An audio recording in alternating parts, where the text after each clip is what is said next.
అదే RTV app వార్తల్ని క్షణాల్లో చదివే అవకాశం ఉంటుంది. ఒక న్యూస్ పేపర్, ఒక టెలివిజన్ ఛానల్ మీ చేతుల్లో ఎప్పుడూ ఉంటాయి. శ్రీ వీరబ్రహ్మేంద్ర స్వామి జిల్లా ఈ ప్రస్తావన ఎందుకు వచ్చింది, ఈ జిల్లా ఏర్పాటు యొక్క ఆవశ్యకత ఏది, క్లుప్తంగా మాట్లాడుకుందాం.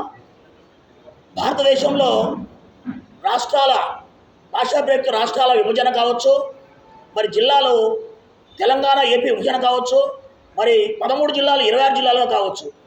ఇలా ఏ రోజు ఎప్పుడు విభజన జరిగినా కూడా ఆయా ప్రాంతాల విద్య, వైద్య, రాజకీయ, సాంస్కృతిక, ఆర్థిక, వ్యవసాయ, న్యాయ, రెవెన్యూ ఈ ప్రయోజనాలన్నీ కూడా ఆయా ప్రాంతాల యొక్క ప్రజల యొక్క మనోభావాలకు, వారి యొక్క ఆకాంక్షలకు, అవసరాలకు ప్రయోజనకరంగా ఉపయుక్తంగా ఉండాలి. అలాంటి పరిస్థితి ప్రస్తుతం అయితే ఈ బద్వేలు నియోజకవర్గాన్ని తీసుకెళ్లి అన్నమయ్య జిల్లాలో కలిపితే ఉద్యోగపరంగా, ఉపాధ్యాయుల పరంగా వీరందరూ కూడాను, ప్రజలందరూ కూడా ఇబ్బందులు పడే పరిస్థితి ఉంది. కాబట్టి భౌగోళికంగా దగ్గరి పరిసరాల్లో ఎటువైపు చూసినా 85 నుండి 90 కిలోమీటర్లు మాత్రమే ఉన్నటువంటి బద్వేలు, మైదుకూరు, ప్రొద్దుటూరు, జమ్మలమడుగు, ఉదయగిరి, ఆత్మకూరు ఈ నియోజకవర్గాలను వీటన్నిటిని కూడా ఏకీకరణ చేసి శ్రీ వీరబ్రహ్మేంద్ర స్వామి జిల్లాగా ఏర్పాటు చేసిన క్రమంలో చాలా పరిపాలనకు కానీ, ప్రజల యొక్క అవసరాలకు కానీ, ప్రయోజనాలకు కానీ చాలా ఉపయుక్తంగా ఉండే అవకాశం ఉంది. మరొకసారి మీకు విన్నవించుకుంటూ ఉన్నాం. ఎప్పుడైనా ఏ ప్రాంతమైనా కూడా ఒక జిల్లాగా ఏర్పాటు చేసే క్రమంలో ఆయా ప్రాంతంలో ఉన్నటువంటి ప్రాధాన్యత కలిగినటువంటి గొప్ప వ్యక్తుల పేరుతో కానీ, లేదు ఆయా ప్రాంతంలో ఉన్న ప్రయోజనాలతో కానీ ఆ పేరును ఏర్పాటు చేస్తే ఇక్కడ కూడా ప్రపంచానికే కాలజ్ఞానం తెలియజేసినటువంటి శ్రీ మద్దిరాట్ పోతులూరు వీరబ్రహ్మేంద్ర స్వామి వారి పేరుతో ఇక్కడ జిల్లాను ఏర్పాటు చేస్తే ప్రపంచానికి, దేశానికి కూడా ఆదర్శంగా నిలిచే రీతిలో ఉంటుందని, ప్రజల అవసరాలను, భౌగోళిక స్థితులను, మౌలిక అవసరాలను తీర్చే రీతిలో ఎన్డీఏ ప్రభుత్వము, రాష్ట్ర ప్రభుత్వం వారు మంచి చేసిన వారు అవుతారని మరొకసారి మీ అందరికీ విన్నవించుకుంటున్నాను. Thank you. ముఖ్యమంత్రికి, ఎన్డీఏ ప్రభుత్వానికి, శ్రీ బ్రహ్మంగారి జిల్లా సాధనా సమితి అధ్యక్షుడిగా ఈ ప్రాంత ప్రజలందరి తరపున హృదయపూర్వక నమస్కారాలు తెలియజేసుకుంటూ వీరందరి విన్నపాన్ని మీకు తెలియజేస్తున్నాను.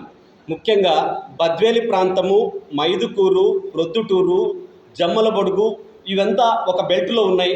ఉదయగిరి, ఆత్మకూరును కలిపి బ్రహ్మంగారి జిల్లాగా చేయడం వల్ల ఈ ప్రాంతం చాలా అభివృద్ధి ఏర్పడుతుంది. ఇది తెలుగుదేశం పార్టీ కూడా ఎంతో మేలైన, పట్టైన జిల్లాగా ఏర్పడే అవకాశం ఉంది. ముఖ్యంగా చుట్టుపక్కల ప్రాంతాలను పరిశీలన చేస్తే అన్నమయ్య జిల్లా అని ఒక అయోమయం, గందరగోళం ఏర్పడింది. ఇప్పుడు మదనపల్లి జిల్లాను ఏర్పాటు చేస్తూ ఉన్నారు కనుక అన్నమయ్య జిల్లా అన్నది ప్రస్తుతమైతే అవసరం లేదు. రైల్వే కోడూరు ప్రాంత ప్రజల అభిప్రాయం మేరకు వారిని బాలాజీ జిల్లాలో ఏర్పరిస్తే రాజంపేటను, రాయచోటిని ఈ రెండింటిని కడపలో ఉంచడం వల్ల బద్వేలి, మైదుకూరు, ప్రొద్దుటూరు, జమ్మలమడుగు ప్రాంతంతో కలిపి ఇటు ఉదయగిరి, ఆత్మకూరును కూడా ఏకం చేస్తూ 6 అసెంబ్లీ నియోజకవర్గాలను, లేదా కనీసం 5 అసెంబ్లీ నియోజకవర్గాలను, లేదా 4 అసెంబ్లీ నియోజకవర్గాలను అయితే కూడా బ్రహ్మంగారి జిల్లా చేసే అవకాశం ఉంది. బ్రహ్మంగారి ఆశీస్సులు, ఆయన మాట గతంలో ఈ ప్రాంతమంతా అభివృద్ధి చెందుతుంది అని చెప్పినారు. అందుకోసమే ఇప్పటి పునర్విభజన కమిటీలలో రావడం సమయం కూడా ఆసన్నమవుతుందేమో అనిపిస్తుంది. వారి ఆశీస్సులు అందరికీ లభిస్తాయనే దృక్పథం ఉంది. ప్రస్తుత ప్రభుత్వ యోచన కూడా ప్రజలందరికీ సరైన సౌలభ్యం అనుకుంటుంది. కాబట్టి ఈ ప్రాంతాన్ని దిశపై చాలా దూరంగా, అతి కష్టంగా రాయచోటిలోనో లేదా రాజంపేటలోనో అన్నమయ్య జిల్లా అని బద్వేలు ప్రాంత ప్రజల్ని ఇబ్బంది కలుగు చేయకుండా సానుకూల దృక్పథంతో, బాగా విశాల దృక్పథంతో ఇప్పుడు ఏర్పడబోయే జిల్లాల కమిటీ బాగా పరిశీలించి ఈ ప్రాంతాన్ని బ్రహ్మంగారి జిల్లాగా ఏర్పరచాలని, తద్వారా ప్రజలందరికీ సౌకర్యం ఏర్పడుతుందని, గతంలో చేసిన ప్రభుత్వాల తప్పులను పునరుద్ధరించిన వారు అవుతారని, తద్వారా కడప జిల్లాలో బ్రహ్మంగారి జిల్లాగా ఈ ప్రాంతమంతా వేరవుతుందని, ఈ ప్రాంత ప్రజలు కడప అంటే ఉండే భావన నుంచి బ్రహ్మంగారి మఠం బ్రహ్మంగారు అనే భావన మరింత సంతృప్తిని ఏర్పాటు చేస్తుందని, ఆ భావనను ప్రజలకు అందించాలని, తద్వారా ఇక్కడందరికీ మేలు చేకూర్చే విధంగా ప్రభుత్వం యోచించాలని అందరి తరపున వినమ్రంగా వేడుకుంటున్నాను. అందరికీ నమస్కారం. ఈనాటి కార్యక్రమంలో భాగంగా ఆంధ్రప్రదేశ్ ప్రభుత్వము ఇటీవల జిల్లాల పునర్విభజన చేయాలనే ఉద్దేశంలో కొన్ని ప్రాంతాలను, సుదీర్ఘంగా ఉన్నటువంటి ప్రాంతాలను డివైడ్ చేసి ప్రజలను భయభ్రాంతులు చేసే పరిస్థితిలో తయారైంది. ఇందులో భాగంగా బద్వేలు పట్టణం అనేది శ్రీ మధ్విరాట్పోతుల వీరబ్రహ్మేంద్ర గారు యువ సమాధి అయినటువంటి పుణ్యక్షేత్రము.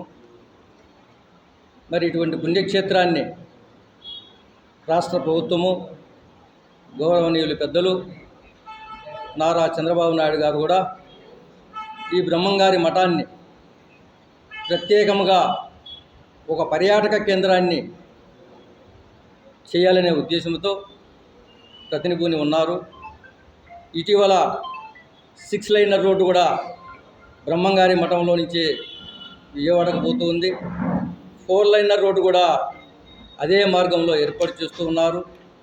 మరి ప్రజలందరికీ కూడా అందుబాటులో రోడ్డు మార్గాన్ని కూడా ఏర్పాటు చేసే బ్రహ్మంగారి మఠాన్ని బద్వేల్ తాలూకాను మా పెద్దలు బ్రహ్మంగారి మఠ కార్య సాధన ఏదైతే ఈ జిల్లా కావాలని కోరుకుంటున్నామో, మా అధ్యక్షులు వారు బ్రహ్మానందరెడ్డి గారు చెప్పినట్టు బద్వేల్ తాలూకాను ఈ బ్రహ్మంగారి జిల్లాగా పునర్విభజన చేసి చుట్టుపక్కల ఉన్నటువంటి తాలూకాలు కానీ ఈ గ్రామాలను కానీ క్లబ్ చేసి ప్రభుత్వం ముఖ్యంగా ఒక పంచాయతీని ఏర్పాటు చేయాలంటే దాని భూభాగంలో నైసర్గిక స్వరూపాన్ని ఏర్పాటు చేస్తుంది. ఫస్ట్ ఆ భూభాగాన్ని నైసర్గిక స్వరూపాన్ని ఏర్పాటు చేసి సెంటర్ పాయింట్ చూసి పంచాయతీని డివైడ్ చేస్తుంది. అదేవిధంగా మండలాన్ని కూడా చుట్టుపక్కల ఉన్నటువంటి గ్రామాలన్నీ క్లబ్ చేసి ఒక మ్యాప్ రూపంగా ఏర్పాటు చేసి మండలాన్ని ఏర్పాటు చేయడం జరుగుతుంది. అందులో భాగంగానే తాలూకాలను కూడా అదేవిధంగా చుట్టుపక్కల ఉన్నటువంటి మండలాలన్నీ కూడా క్లబ్ చేసి ఏర్పాటు చేసి తాలూకాను ఏర్పాటు చేస్తుంది.